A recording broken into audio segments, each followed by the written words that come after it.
So what do you say to, there's a bunch of studies on vegan people who go vegan always revert back to it's Yeah. like some crazy high percentage. I forget what it is, like 70 or 80% of people who go, Guys, but we don't live in a vegan world. It's right, very hard to be vegan in a world that is constantly reminding you how hard it is to be vegan. And that's something I see with my clients all the time. Like being vegan in a world where no one fucking supports it is one of the most vulnerable things that you can do. And it's looked at as very radical. Personally, I think that like continuing to kill animals and like do that is super radical. I think that's a radical lifestyle. But it's radical to ask someone at a restaurant when you're sitting down with a bunch of carnivores to be like, can you make me a vegan meal? Is like, oh, here she goes again, ordering bitch, her vegetables. bitch. Bitch, shut up. Like we're trying to eat our steaks. Like literally. Yeah.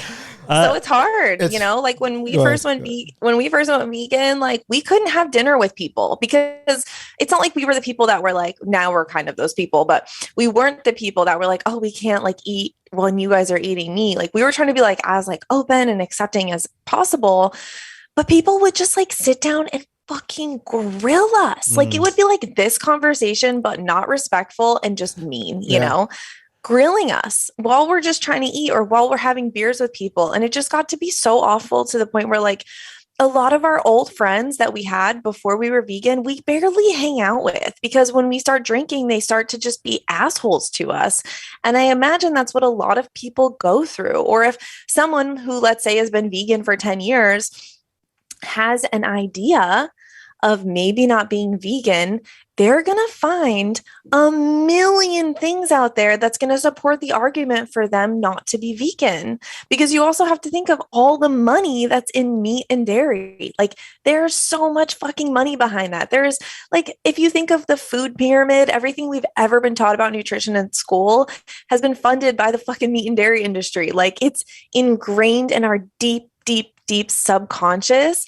And it's such an intense unlearning that we have to go through to eat plant based that it's like, of course, people fall off the wagon being vegan because there's nothing in our society that's supporting it. And now it's different because there's more resources, there's more people changing their minds, there's more chefs that are making vegan food incredible, like myself. Absolutely. But, like it's hard. It's hard to be vegan. And there's everyone, of course, also knows their one friend, Sally, who went vegan and was super unhealthy, but like didn't do it in a proper way, wasn't balanced, didn't know enough about nutrition because like we don't go through nutrition classes when we're younger. We don't understand, how important like all of our different macros and micronutrients are. Like we just don't get it. We think is all we need is protein, but we don't understand the importance of fiber and vitamin C and calcium and where you can get iron, how if you have an iron deficiency, what you can add to your food to have better absorption of iron. Like